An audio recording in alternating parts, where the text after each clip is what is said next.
से पहले क्लास में इलेक्ट्रिसिटी में हम लोगों ने देखा कि पैरेलल और सीरीज कॉम्बिनेशन किस प्रकार से करते हैं। आज हम इस क्लास में देख रहे हैं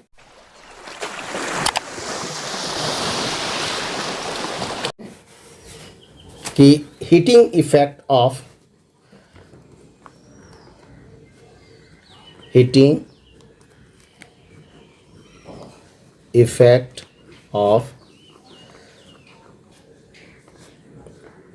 इलेक्ट्रिक करंट देखते हैं।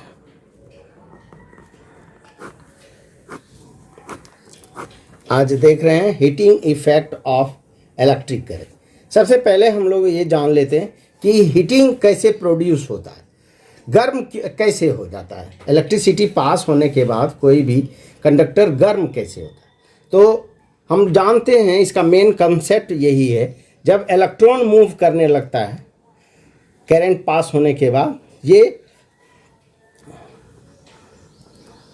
कोलिजन टक्कर मारता है,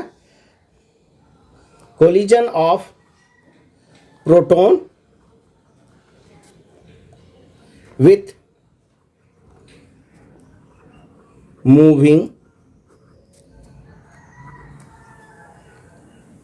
इलेक्ट्रॉन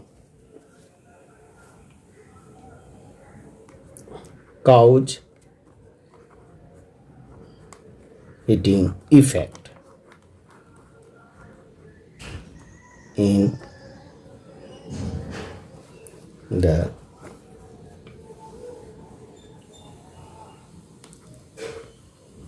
resistor।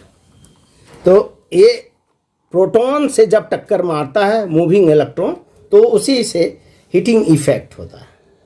अब हीटिंग इफेक्ट में हम लोग हीट एनर्जी को, जैसे हम लोग डोनेट करते हैं, इंडिकेट करते हैं कैपिटल एच से, ये भी एनर्जी या वर्क W दोनों समान है। तो हम लोग जानते हैं क्या, V इक्वल टू W/Q। अगर हम W के जगह पे एनर्जी, वर्क के जगह पे, इसमें इलेक्ट्रिसिटी में हम लोग H यूज कर लेते हैं, तो ये फार्मूला हम लोगों को आ जाता है। फिर हम लोग जानते हैं करंट से, करंट का इक्वेशन में हम लोगों ने पढ़ा था कि I equal to Q charge by time होता है। तो इससे therefore Q equal to IT, ये फॉर्मूला एक होता है। तो इसकी वैल्यू अगर यदि हम इसमें पुट कर देते हैं, इसमें H का वैल्यू क्या आता है, Q इंटू V। तो अगर इसमें हम इस वैल्यू Q की वैल्यू यहाँ पुट कर देते हैं, IT इंटू V, तो ये क्या हो गया, H इक्वल टू VIT, एक फॉर्मूला हो गया। फिर हम दूसरा देखते हैं,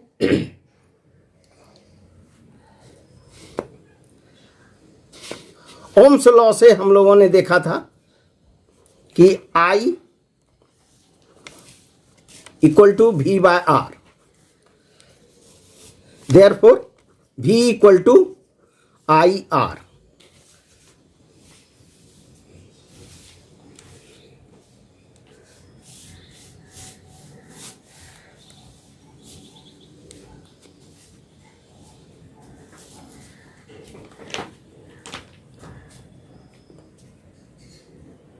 इक्वल टू VQ, इसके जगह पे हम लोग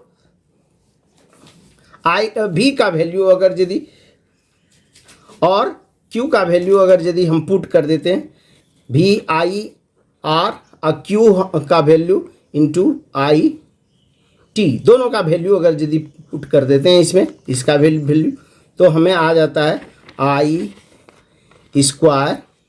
RT। ये H की दूसरा फॉर्मूला हो गया।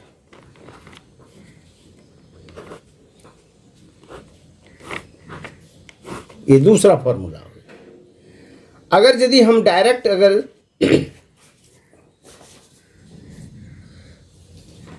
देखते हैं कि H हमारा भी I की वैल्यू अगर यदि इसमें पुट कर देते हैं, भी I की value V by R into T, तो ये फॉर्मूला को अगर यदि मिला के देखते हैं, V square T by R, ये दूसरा फॉर्मूला हो गया। इस तरह से ये एक अलग फॉर्मूला, 3 फॉर्मूला हीटिंग इफेक्ट का हम लोगों को कॉम्बिनेशन में मिल जाता है। तो हीट का SI यूनिट जो है, SI यूनिट ऑफ हीट वो जूल है। SI यूनिट ये J कहलाता है। तो जूल हीटिंग इंस्ट्रूमेंट में हम लोगों ने ऐसे मेटल का यूज करते हैं जिसमें बहुत ज़्यादा मेल्टिंग पॉइंट होता है और रेजिस्टेंस भी ज़्यादा होता है। इसके लिए हम लोग जो यूज करते हैं वो टंगस्टन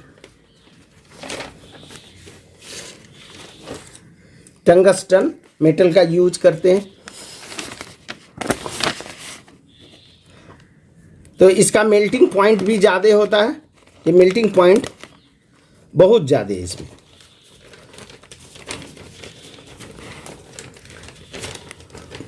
थ्री 380 डिग्री सेल्सियस पे ये मेल्ट करता है। मोर हीट, इसका यूज करने से हमें मोर हीट लेस लाइट, इसमें लाइट में एनर्जी कम बर्बाद होता है। बहुत सारे ऐसे भी हैं हीटिंग इंस्ट्रूमेंट जिसमें हम लोग नॉन रिएक्टिव गैस, आर्गन, नियन, ये सब गैस उसमें यूज करते। जैसे ये बल्ब भी होता है, गैस बल्ब, इसमें यूज करते हैं।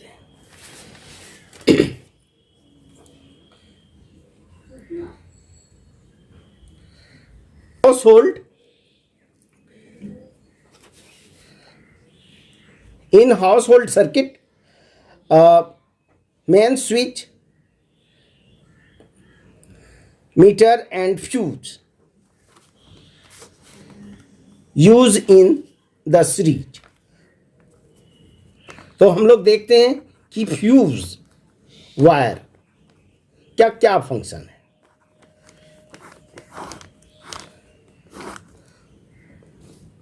ये फ्यूज वायर जो होता है, इसे हम लोग कहते हैं it is safety device. Safety device use for protection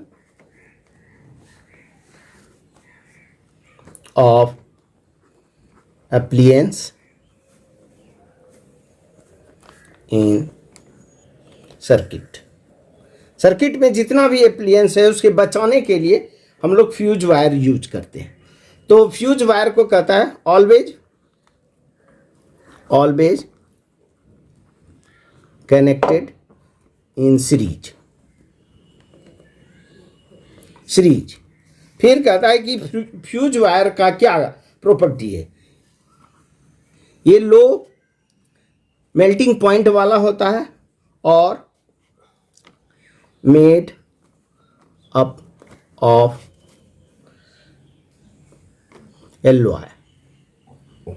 LOI से बना होता है।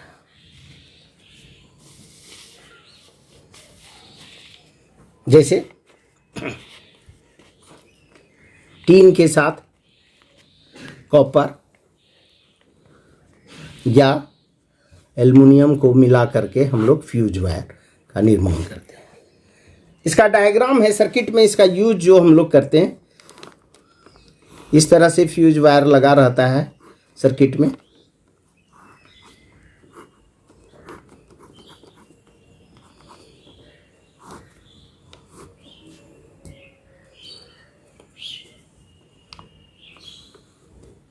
यही है फ्यूज वायर।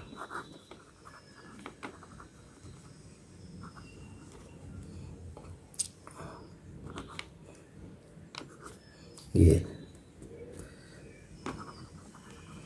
मेन करंट इसमें जाता है, इसी बीच में हम लोग ये सर्किट वायर यूज करते हैं।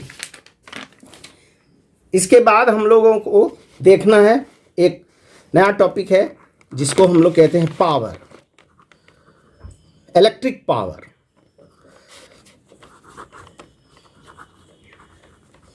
इलेक्ट्रिक पावर जो देखते हैं हम लोग, पावर P। तो इलेक्ट्रिक पावर क्या है? ये है energy consume per unit time by the resistor. Electric power क्या है? Energy consume bye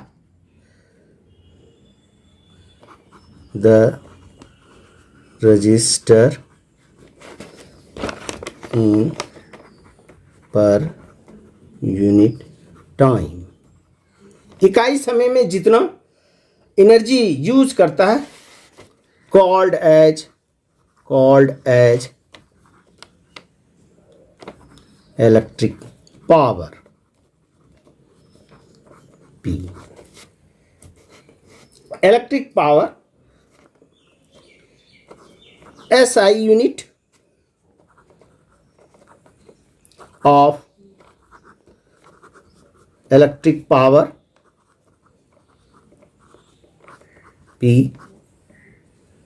watt।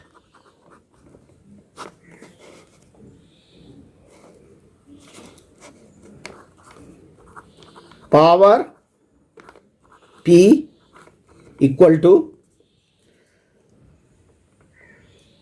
Energy H at a time T।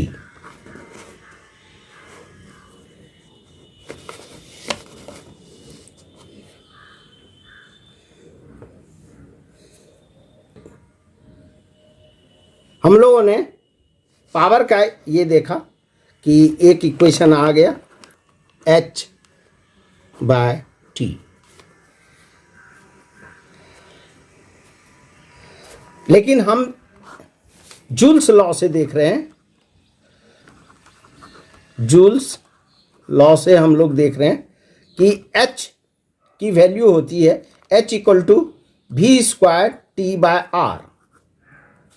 तो इस वैल्यू को अगर यदि इसमें पुट कर देते हैं तो पहला हमारा एक इक्वेशन आ जाता है P का, P इक्वल टू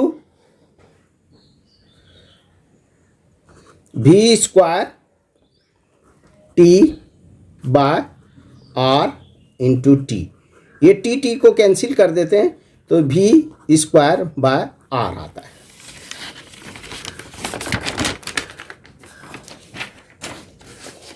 फिर नेक्स्ट इक्वेशन इसका आता है P में अगर यदि हम दूसरा ये वैल्यू H का वैल्यू I V T अगर यदि पुट कर देते हैं तो I V T by T आता है। ये T कैंसिल कर देते हैं तो क्या बच जाता है?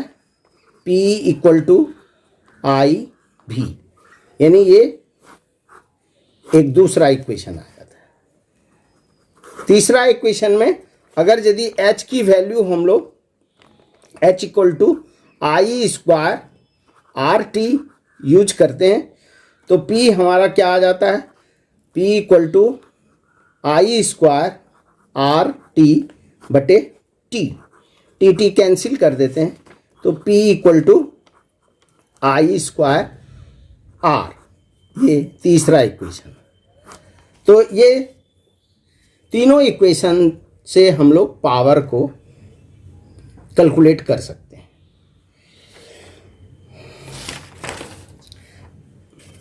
पावर की एक अलग यूनिट है जिसे हम लोग कहते हैं kilowatt hour. 1 kilowatt hour equal to 3.6 into 10⁻6 joule होता है। 1 किलो वाट आवर, हम लोगों ने देखा ये सभी वाट, एक ये वाट है। तो अगर 1000 टाइम कर देंगे तो ये 1000 वाट हो जाएगा। 1000 वाट को हम लोग 1 किलो वाट कहते हैं। तो इसकी वैल्यू अगर यदि इसमें डाल देते हैं, ये यूनिट है, एनर्जी का यूनिट है। ये वाट आवर जो है it is a unit of energy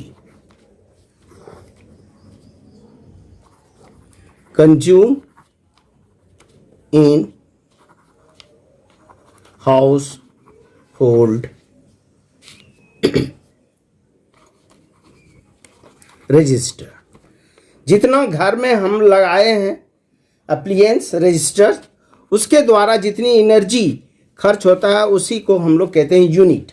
ये यूनिट के रूप में हम लोगों को एनर्जी मीटर, ये एनर्जी हम लोगों को आता है coming on the meter reading. ये मीटर रीडिंग से हम लोगों को एनर्जी आता है। तो इसकी वैल्यू अगर यदि हम निकालना चाहें कि 1 किलो वाट एनर्जी कितना होता है, तो सभी की वैल्यू हम पुट कर देते हैं 1 किलो वाट में। 1 किलो वाट आवर की वैल्यू 3.6 इंटू 10⁻6 जूल कैसे होता है। तो 1 किलो को हम लोग 1000 वाट लिख देते हैं, वाट हो गया। फिर इसको मल्टीप्लाई कर देते हैं आवर से, आवर में हो गया 6 इंटू 60 सेकेंड, ये सेकेंड। टोटल मल्टीप्लाई करने के बाद ये हम लोगों को 36,000,000 जूल आया था। लेकिन हम लोग इसको कैलकुलेट करके अगर यदि डेसिमल को 1 पॉइंट के बाद लिखते हैं तो 3.6 इंटू 10⁻6 पोजीशन 1 2 3 4 5 6 6 जूल, यही 1 यूनिट या 1 किलो वाट आवर, यही वैल्यू होती है। इसी को हम लोग कहते हैं 1 यूनिट।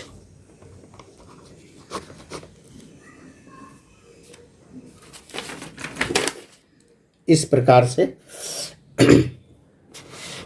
हाउस होल्ड की जो होती है इलेक्ट्रिसिटी सप्लाई, उसमें 220 वोल्ट रहता है। 220 वोल्ट की हम लोगों को हाउस होल्ड की इलेक्ट्रिसिटी सप्लाई होता है। तो आज हम लोगों ने क्या क्या देखा?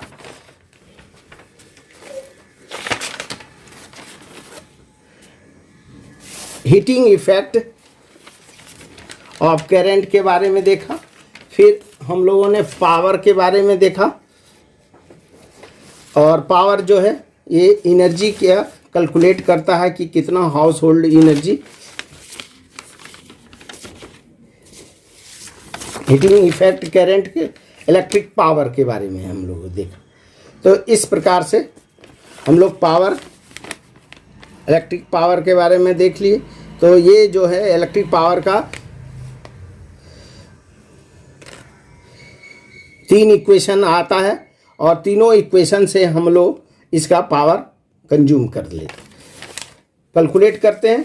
अब ये एनर्जी जितना कंज्यूम होता है हमारे हाउस वायरिंग में, उसको हम लोग किलोवाट आवर के हिसाब से हमें मिलता है। इस सभी का हम लोग कैलकुलेट करके उसी के हिसाब से हम लोग पेमेंट करते हैं।